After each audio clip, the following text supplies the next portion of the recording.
what ho. Edi free o my Ghana ho.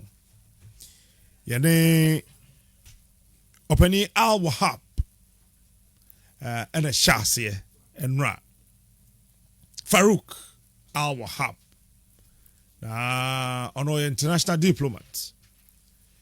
Now Komodiani Munano and opening Paul Coonley Boateng, honestly a security analyst. Emma Yin and say Obepeso join a discussion no and nano pay. On Angel 1029, Angel TV, and all our partner stations, affiliates, and sister stations, and all our social media handles. So, Baba Kahona Fei, yet to me, I share discussion, no, I say. And Ra, Yane, opening Farouk Al Wahab, and a share, I say. And to quickly, no, me mana kwaba, and opay na fei, Biya Mama, Eja, Boateng so akwaba. Good morning. Good morning, Captain. Na bibia boko de. Inshallah. Shada brand when him kakra na be microphone kakra ma me. Excellent. Excellent. Excellent. Mr. Boateng, good morning. Good morning. Na bibia boko de. Bibia boko. Ahano ye add anti spray hadada. In himself be banti. You are comfortable with the nose mask? Yeah. Okay, that's fine. My main shasem free Mr. Boateng ho. And now would see a discussion and all casena war 1 or 2 consents be Patron then you're moving on to Mr. Farouk Wahab. Yeah, no. Nearly coming here at Tiffany, I have phone. I'm say, and I'm follow Kakra. Okay. But baby Kakra, Nam Fin say, Chima drink Kakra, and say, Koso. Say, any quan say with me engage and call for a saying. A one of person matress say, a case who engage will be a and no say, near back can be on our way then. O Kojiatum. If it's a level now, you do no. You do level be a time and anchor. I was here to me use brute force no. Sabre no me fins a chum. Okay. And to cast over use brute force on Kuana, they are concerned to Kawina. Enye. And you know, me things behind the scenes, I know, say, and I see intelligence community, no, I'm here, there. But I was say engagement between a coso. See, I perceive a tree as a cry. Yes, sir, you use brute force. You best suppress or mukeke. Okay. On best ko abba. I feel so agenda and call for no ekutano. See, I'm here near use brute force on Kuan. Trap all my set to be an ebit me, and say, all my dream money on my engineer and say, Ombe ye dede, I near my basa. Copum Tama, international community, as somebody. It is almost ye dede now on pese, almost ye near my basa, nature some provoke conflict, no. A banisana, ye security agencies now in Yabotra, Nesse, almost a use brute force, and call for Ombe pray near friend victim. Then they will adopt information disorder strategy. A hono, say nipa ba kokra na ewu, on betimi ena buy for near me, one be be dunia, no de ko na enko bi o mo shase on person push agenda no. No o ma besom. On besom a afi no sabre no de na kire say ya akogin. Say mitimi fin say enka achi ye betimi aye adwuma no. Enu nti na ma me ka sa no. All right then. Uncle Farouk. Yes sir. No opinion, no. Saying said the best say be engage you or mokrani idea no. He thinks we still have to engage them. Because I answer ombeko kwabasa since 1992 ombekobasa. But to engage them, there should be a particular group, identified group, known persons with their faces, not shadows. We are the team, we are the group. Engagement of set kind of circumstances. You engage with a certain unified unit. I will be to my from say a movement be existing. Now, like I said, we have 4 main issues. The 4 main factors are you consider say ampa sa yankofo we say Western Togo land form. omo prime mission bi a na exist at the whole world enim. Okay. Me pacho na yawo bibi ti say spillover effect. Say oma ye bibi sada ama the community na omote ana region na omwo no. Enya spillover bi ama nkofo I engage say yasusu ye kwedi omachi ana. Yenya economic interest bi a omuwo say Ghana sika anaso almost ke bi japade bi a Ghana age ene emfa ma wo mana. Yeni any of the three. Yeni any of the three. And this only spillover effect. And only economic interest. And only media attention. Any of them no cannot. Because as I've said and I maintain again say on the soil of Ghana. Yes, security experts are speaking, they've spoken. But we've also followed conflict resolutions, practicality, not those ones on papers. Secessionist group does not exist in Ghana. You still maintain that fact? They are not secessionist group. Secessionist group is where there's a unified republic. Now we say Monty Asia Assassini Bima Meji. And no the undertone, and then the omuka. And you bisase. What's your omwa? Any omo communications are. Omse 1956, 1844. They get confused one another. 1844, there was no Ghana. Obi ani mo kroma say. 1844 declarations. Ghana had, there was no Ghana. There was Gold Coast, but the Gold Coast was not with any president. It was a governorship. Governor and any decree we say so. Until 1956, 57 year being independence. So how come 56 as a man? You didn't have any Ghana in 56, so you couldn't have signed any agreement with 1956. In any case, from 1956, group na from secessionist group no omatna fahin. Omatiha. Whether or not yemusa say omukra den ID cards. Citizenship ben the crow. School ben omkoye. Yaka say voters ID card oma yibi. Ghana card oma yibi.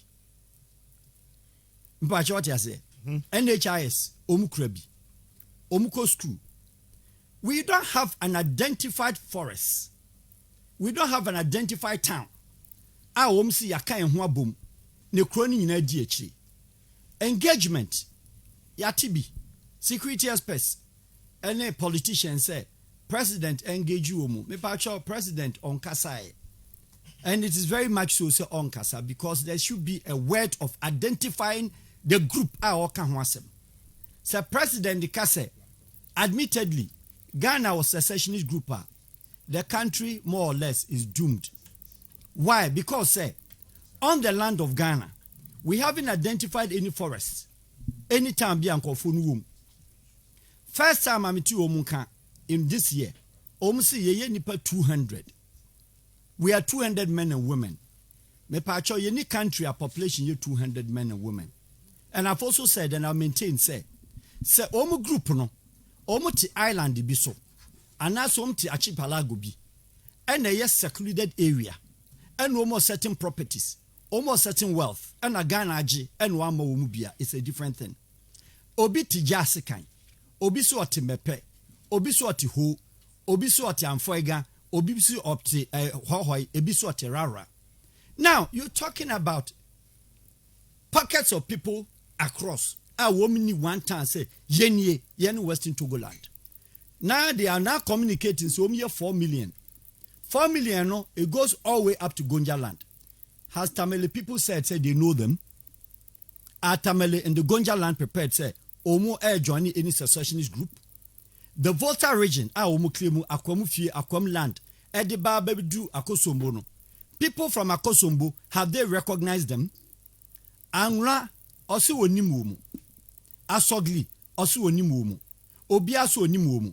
So therefore, so see a secessionist group and I'm saying to my brother for him also to understand. Secessionist group, we don't have any secessionist group virtually anywhere on earth in world now as we speak. But you was separatist group. Secessionist is a united republic. And I also me beti asase munti bi mame. A United States during the Cold War, southern part of US, Omuka say ye pe ho. Na secessionist group ye ka ho asemi. Me pa che ntimi nya one single city kro wem. Voter regional se ho no wo. Na dialogue my brother ka ho asemi, yes I agree. Negotiations ka ho asemi, yes I agree. They are all not anything that can help in this regard. Meaning say Papa V, who is the leader of the so-called secessionist group, he's gone underground. Self-person secessionist group, what you need to do, you advise and then apply to the country for a grand referendum. Referendum ne say Ghana and the Western Togoland. Se Papa V discover ni referendum mano. Na nipa 4 million no enko to aba. Say a person separate Canada oyebi in the early 90s. Aya Quebec kaso mpeso mtuma French Quebecois. Quebec land no. The whole world I agree say okay doso. Me my brother, we use numbers to form a country. The world's smallest country is Nauru Island. They are 12,000. They are on island. Other smallest countries, Turks and Caicos, and Nami Bubo Bidin, Martinique Holland, Martinique Française, Dominican Republic, all this spread out Caribbean.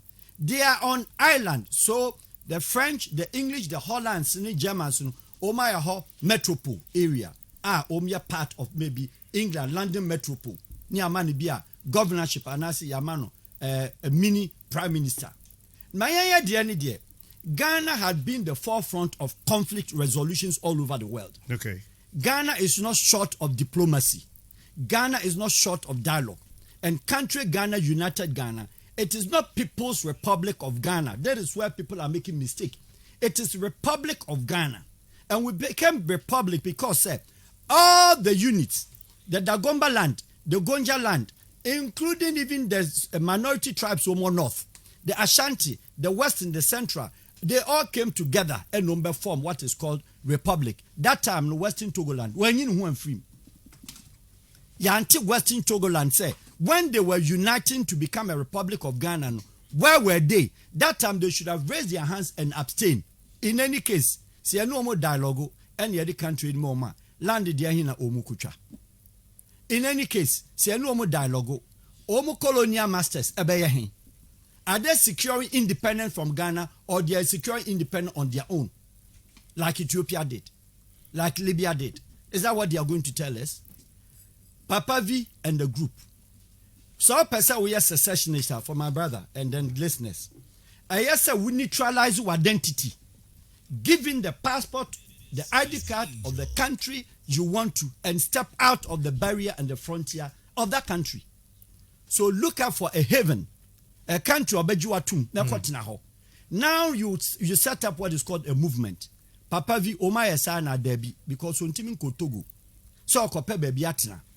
Boko Haram, extremist insurgents and militant and jihadist group all combined in one. Or Sambisi Forest and Oyen operation or Bono State. Now oh dear per se oya secessionist system. Ni anti Homawa. Yemusa se. So today Ghana government at the secessionist once here mama land most more timo from the Republica me pacho city bena yadebe yom capital omdebe yom capital when water and obe yusu when electricity and obe yusu when school and obe yusu and I gave a very simple thing say when the people of Mozambique wanted to take independence from the Portuguese they stepped out of the border. Samora Machel, Felipe Inyusu, Eduardo Mondalin. They went to where? Tanzania, Jiros Nyerere gave them an ID card as a temporary citizen of Tanzania to enable them sit in Tanzania and propagate the agenda of what? A movement called Liberation, Frente de Libertação Mozambique. Anyom kuna yebi, Angola fo yebi. Luta Amada Libertação Angola. And Omusoko former 3. MNLA, NLA, and UNITA bandits, Jonas Savimbi. Omen nyina step poye and all fighting with the central government because we're neutralizing identity. ANC, Nelson Mandela, upper independence for the black South Africa, crashing down the apartheid system. No, they branded them. The central government of South Africa branded them say, Omu rebels. If you remember, they didn't have ID card. They couldn't have struggled with the central government still holding South African identity cards. So countries that supported Mandela, any one Watal Susulu, any one activists in some of them were using Nigerian passport. Good number of them also used Ghana passport. They neutralized them.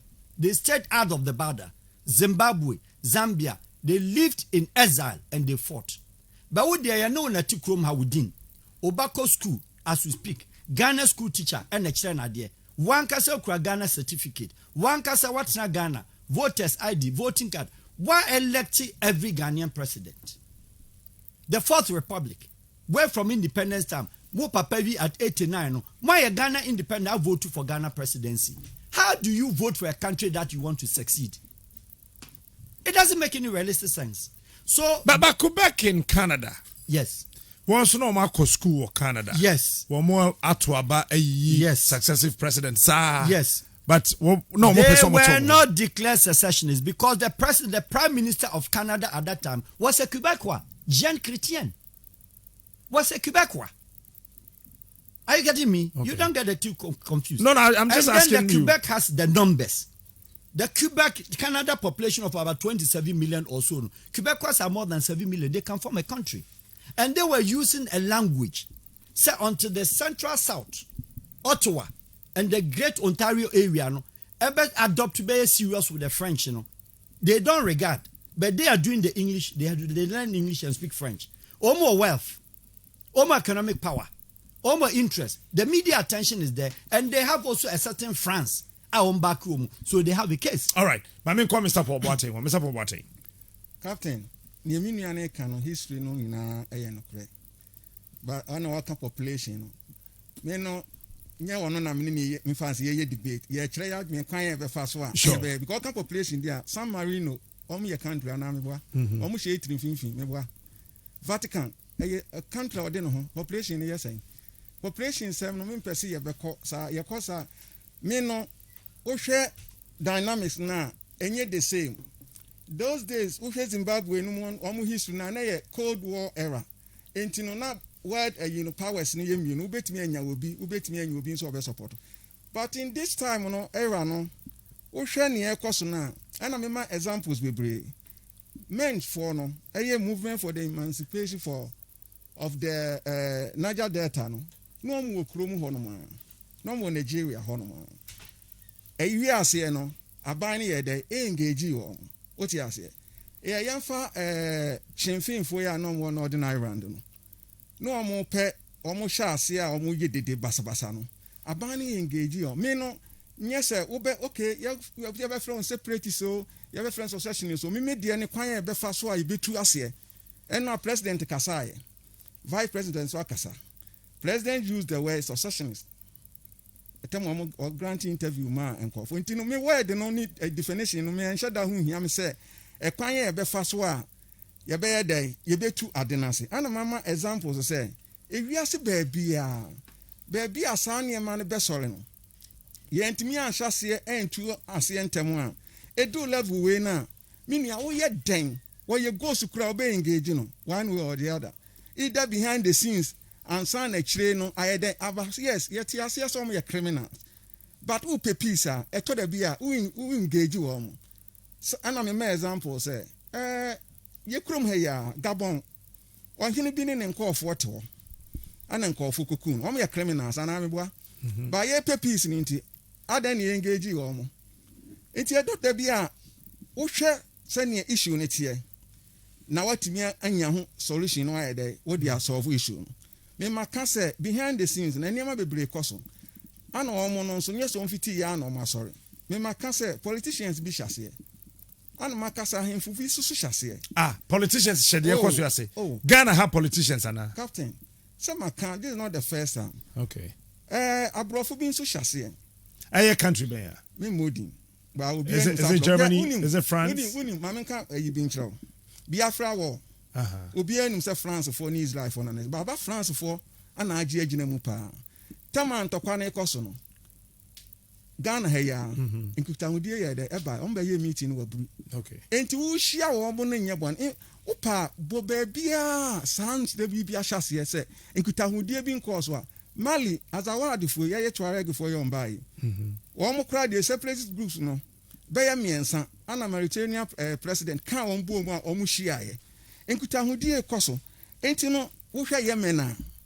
Yemen is the same thing nkutahudie kɔso me point of view from security and intelligence perspective no me suggestion na me de mama ne say ekwan bia so no yɛhwehwɛ nkɔɔfo no ana me use edua nti me use edua the analogy no say wɔn a yɛakye wɔn no wɔn te say edua si hɔ no hu wira no ewira no wɔ baabi a behu no green saa sɛ si hɔ wɔn na wɔn yɛ dede no enti wotiti dua a ɛyɛ dan a ɛbɛsan yɛ dan afu enti sɛ wɔpɛ sɛ wo sɛ dua no yɛpɛ sɛ yɛfa problem na sɛ dua no yɛpɛ sɛ yɛsɛ ne de a ɛwɔ sɛ yɛnyɛ edua no branches no edua no esi hɔ no edua no ntiri no wɔnyɛ ntiri kora wɔ sɛ wonya tap root no ansa ne yɛtumi a destroy edua no na mu yɛ use brute force only brute force na nkɔɔfoɔ ne ba bɔnten bɛyɛ dede ne akye wɔn na ebi a yɛde wɔn akɔ prison na ebi nso a yɛkunkum bi ne yɛgya wɔn a wɔn hyɛ they will reorganize themselves and come back because you better suppress on keke yan solve problem enti ene wo negotiate on day okay all right sorry enti no level na ya do no we use only brute force a agenda set no ebeyi yen efiri say wɔn pa ne say beye dede na international community ayede abem international community ni bem a say ya hyase ya use sojafoɔ kɔtotutuo baabi ebi a community bi wɔn hyase so mu engage ya yɛden a wɔn bɛ use civilians ni bi mebi a etua keka wɔn ɛbasa dede no bɛ ɛdɔɔso enti no wɔn agenda na wɔn pɛsɛ wɔn set no media war na wɔn information war na wɔn pɛsɛ wɔn engage in ebeyi yen enti no yɛnyɛ tactful na behind the scenes no I see no identify edua no ne ehu wɔn hyehyɛ hyase no captain maame nkasɛm baako ɛbrɛ ti say no wo yɛ de wontumi nka sɛ wo nhia o efi sɛ ɛna nyɛ sɛ wo kɔhyia wɔn so na ensɛm a wɔn bɛka no wagye atum ɛtɔ da bi kura wo kɔhyia no kɛkɛ no kura ne na kasa no otumi gyae ma ntɔkɔ ne nyinaa yɛ de etwa kura sabe Mandela no wo prison say na panyinfo na abrɔfo na wɔn bu ma wɔ South Africa na wɔn engage no Butelezi the same thing no wɔn engage no enti wo engage obi ne nkyerɛ sɛ wo de Ghana no kɔma wɔn di ma no de kɔma because sɛ ne mi nia na kan yɛ sɛ wɔn yɛ fans wɔn yɛ ghost yɛ bɛyɛ dɛ ne hu enti wo engage wɔn bo anhwɛ wɔn no engage wɔn a wo bɛyɛ dɛ ne wɔn hu ɛnneɛma pɔten na ɔka a ɛha no a ɛnu nti wɔde yɛ saa yɛyɛ mu bi fin sɛ ɔyɛ bi wɔ hɔ ɛnu nti na nkɔfoɔ bi hyase a wɔn de yɛ saa no because wɔn fin sɛ ɔyɛ ne ɔdoma nkoma japade yɛ wɔ hɔ no ɛdɔɔso in fact wo hwɛ history ne of rate nneɛma ɛkɔ so nyinaa na baabi asantɔkɔ ne bia akɔ so bia no bia na ɔyɛ bi na ɛwɔ hɔ na ebi abrɔfo bi akɔhyehyɛ aseɛ it's a natural resource bi wɔ hɔ ɛwɔ voter region no but if from what you just telling us now wo hwɛ sɛ wɔn yɛ ate asɛ sɛ some I don't want to use European countries but from the point you're making I may be tempted to suspect some European countries behind this. You know, negotiate because we know how these whites always want to push a certain agenda. If this is what they want, at all costs they want to go for it. You know, negotiate saying, Captain, me the America say we need EU country. Me say one more key figures no. You identify on possibly engaging them.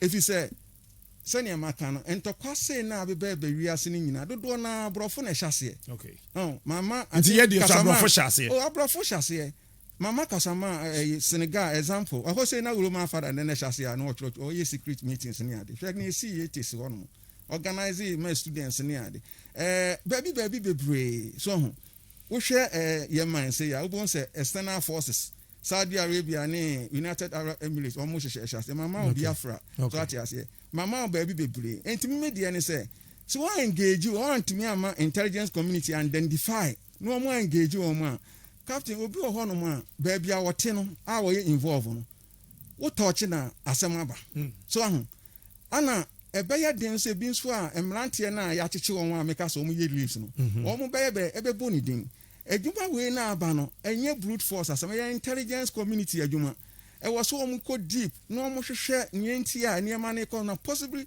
say was engage woman engagement there maybe we gidie say whether behind the scenes or open for now no say behind the scenes engagement was so because wa anya ne sa enkofo no beko on be san ba e beto aso sa be high sa na me kire nye debate nye history of whatever happened in maybe 200 years ago nye si intelligence for ukọ ba bia ewiase ba bia na entokwasi no mama example yenya ye krom hakra no abonefo bedi boni ewiase na esi nkonya ana ameboa case ne enwuye enti se ebenya won ne ebetimi ehu ne esi nkonya na se case ne bewu what is wrong with that and I have to want you to make sure me how no say yan hwehwe nkofo no say engagement the be ended once and for all engage you oh na enye say force say almost say autonomy ntino ya benti uko engage na seven na kire say wa accept okay no nya sa na mami call our habo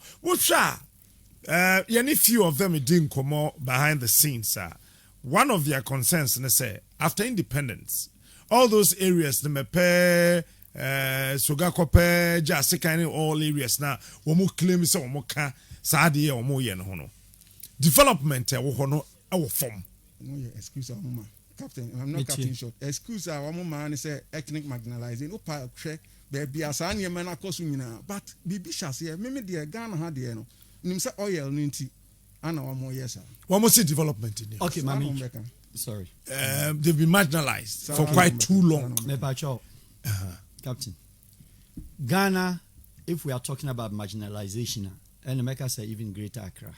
Hey. Obisusu, yeah, of course. Apart from if you set aside say air capital, the people at Bukum, Jamestown, Uko and air capital.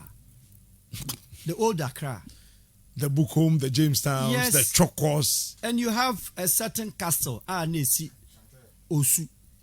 Have you not seen Osu area? Is that the country 57 years independence at that time no I want to see a few about Flagstaff House Osu for Beka say the highest economic pool of the country is not in the Volta region, a western region. Cocoa, greater western region. Oil, western region. Gold, western region. A lot of Ghanaian wealth every western region. Mepacho Oko western region in Krono. Senianity. Are they speaking about ethnicity in terms of what? Ethnic marginalization. Mepacho Volta region. Have they shared? There were cities and your region, part of country, our Ghana, Africana, Yade, yes, development into ya create other regions. And I'm a Wadam Gumnia, the Nafiniam region. Mepacho Ubiama arms so Juana. Now the question is that we look at the involvement of the people in the community and the region in question, say, are they in support or not? Here is the case. Engagement, yes. Oko from Betnasi we are. They are going to give you what is called extremist lines. What do we want?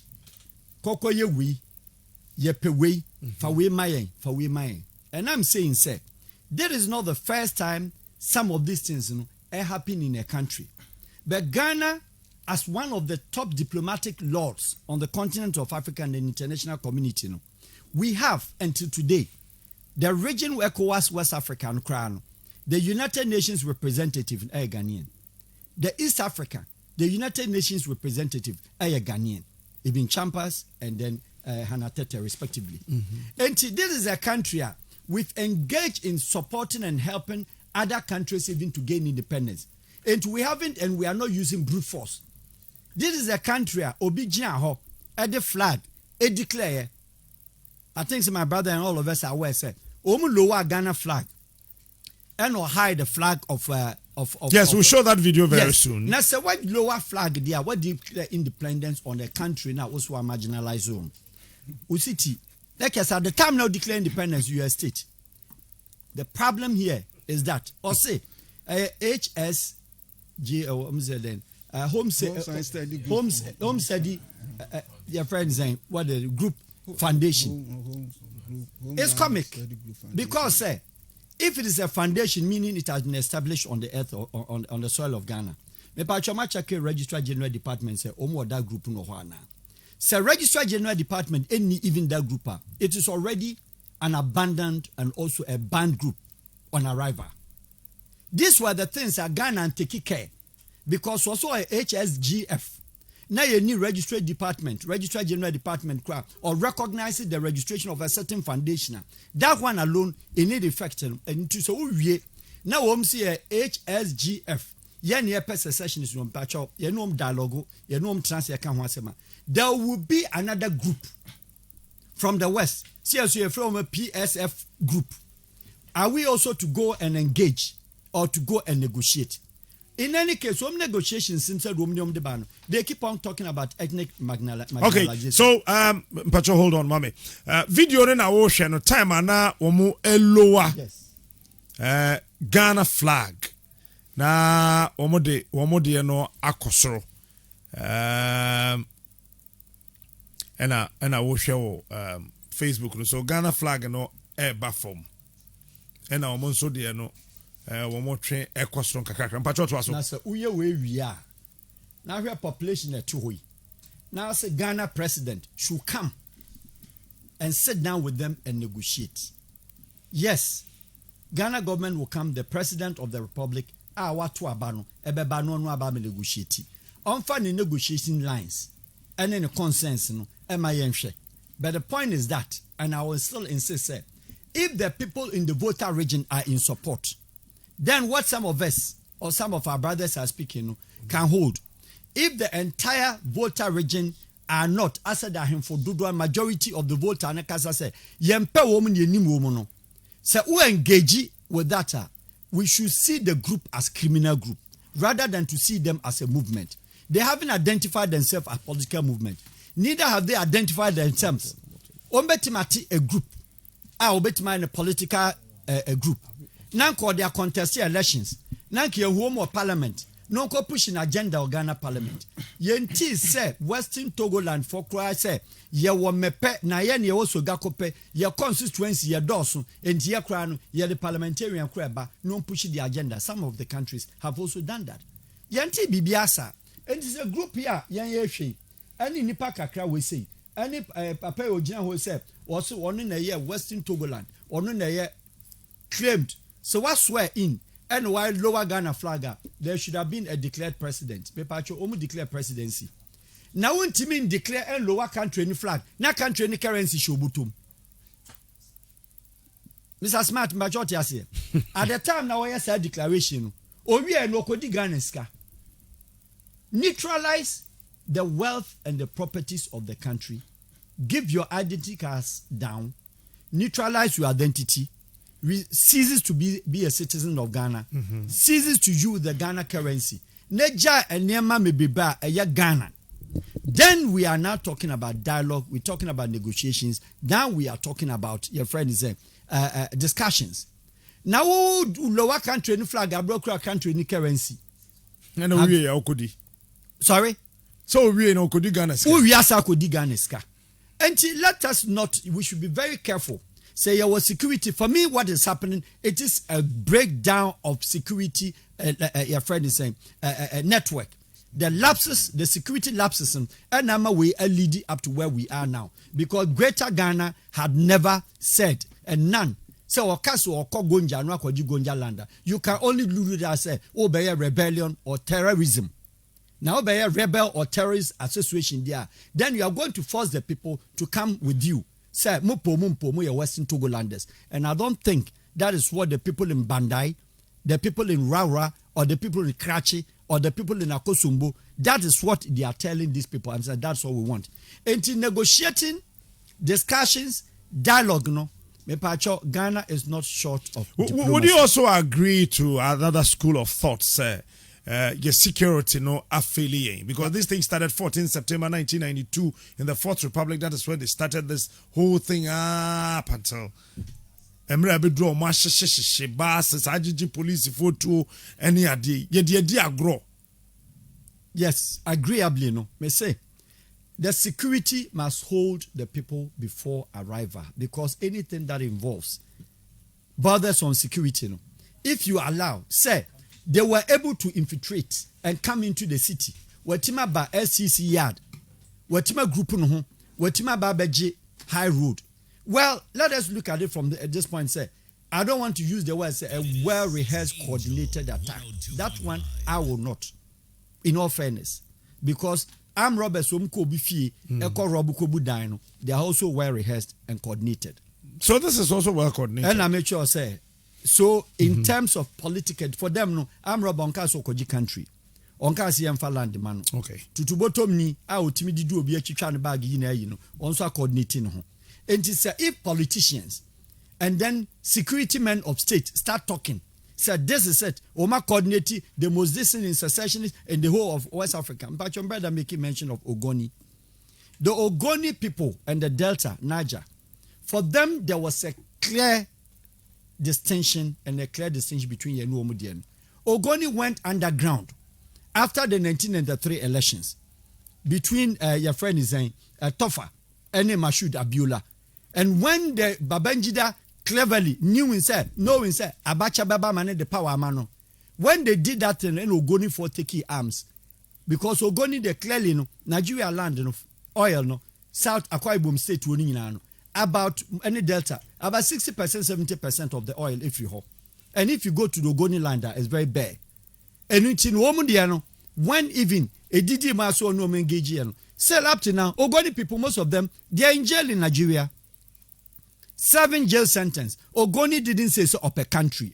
Let us get the distinction right. Ogoni didn't talk say up a country. They raised arms. They created what is called Niger Delta militancy. And if it is a militancy, they are just all there out there to do banditry, obedience money, terrorism, jihadism, whatever. That was a militance. There's a difference between militants and then say or no there or you're militant or ankasa or pikru. When there, I'm not cutting short. I did mention a lot of issue that has happened, not only Ogoni. I mentioned Biafra. No. I'm just but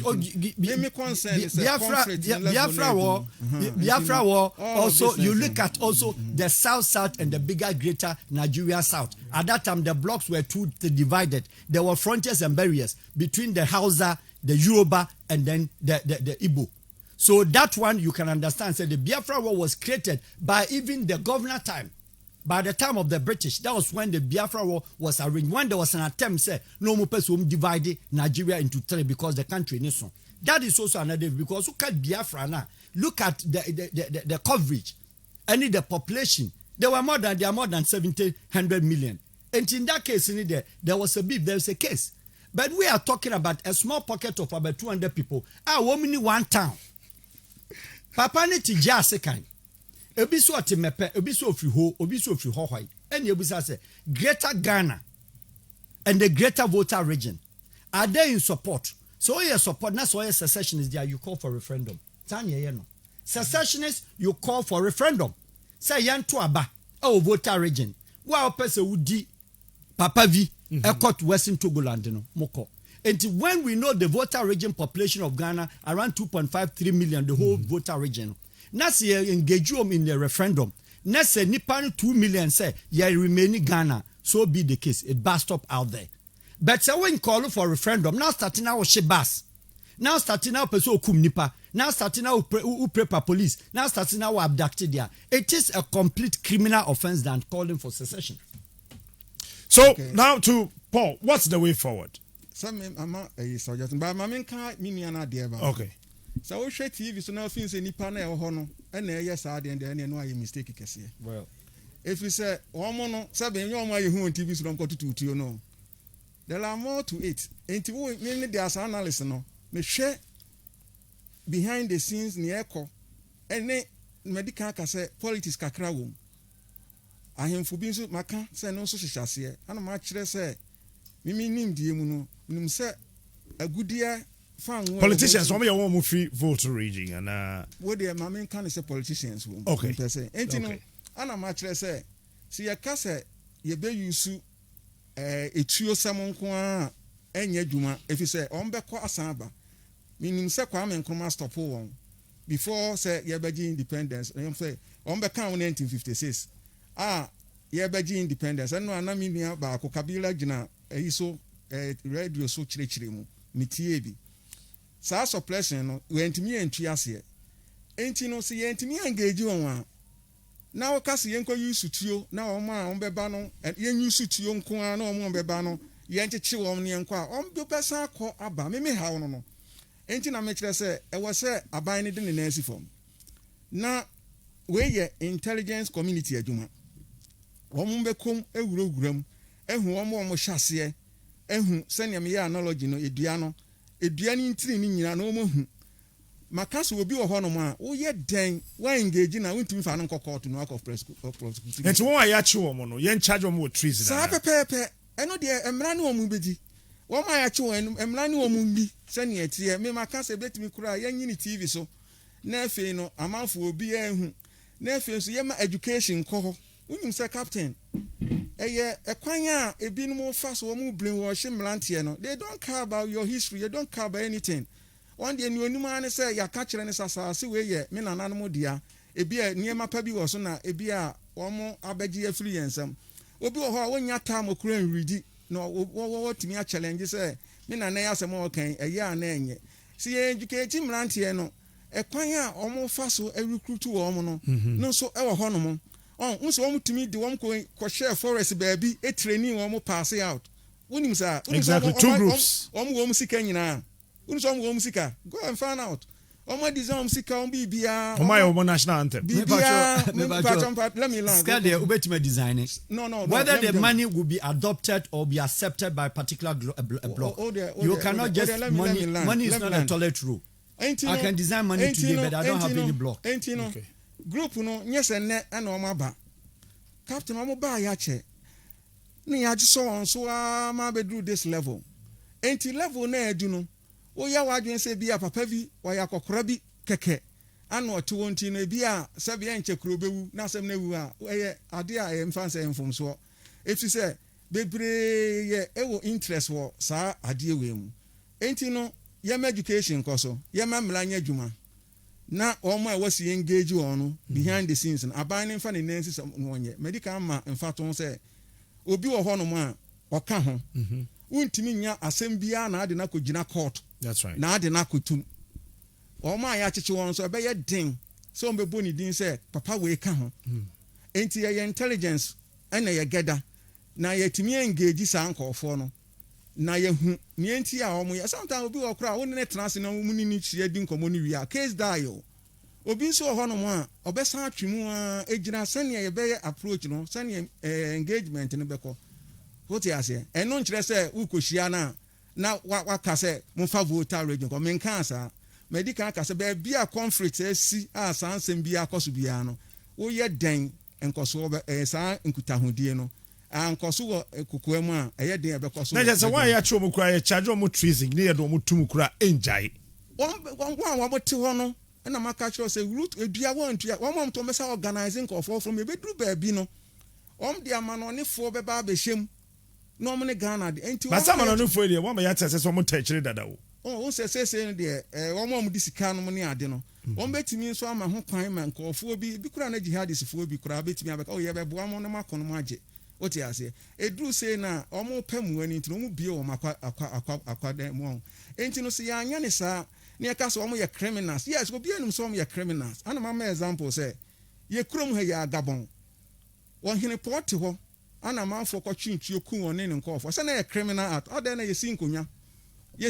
no asam no enkoye enti no eno nkire se wu sinkonya na wu si di tu obi a ne go keka se ne maka bia no nye sa na wo ye den me se me pe ba bi ba ko ankonwasi ama ba bi bra wo ye den kutahudie no be de ebekoso eno na be kire wo kwan o next line of action what you say sometimes you koshia won a eba wo hu niema bi ene niema bi e wo se wo ye bi kura na ade na kura ye adeketu e bi a o man ni betimi aya en cause anything you can just do it for some enti eno nkire se ye nhia criminal say wo koshia criminal it doesn't make sense so wo pasomdwe a enya de abeye nyina na sabe ye sense so wo pese unya somdwe a nya nsem nyina na adwuma bibie nyina wo beye no ana wo di unya nsem be fin say wo ye right e so to bi a ade edi na somdwe a open sometimes wo timi ka so okay we dem ben ni ayi ni kakra rules no kakra esi enti no intelligence e security adwuma okay omo form na ensi form aban ne fa ne ensi form me maka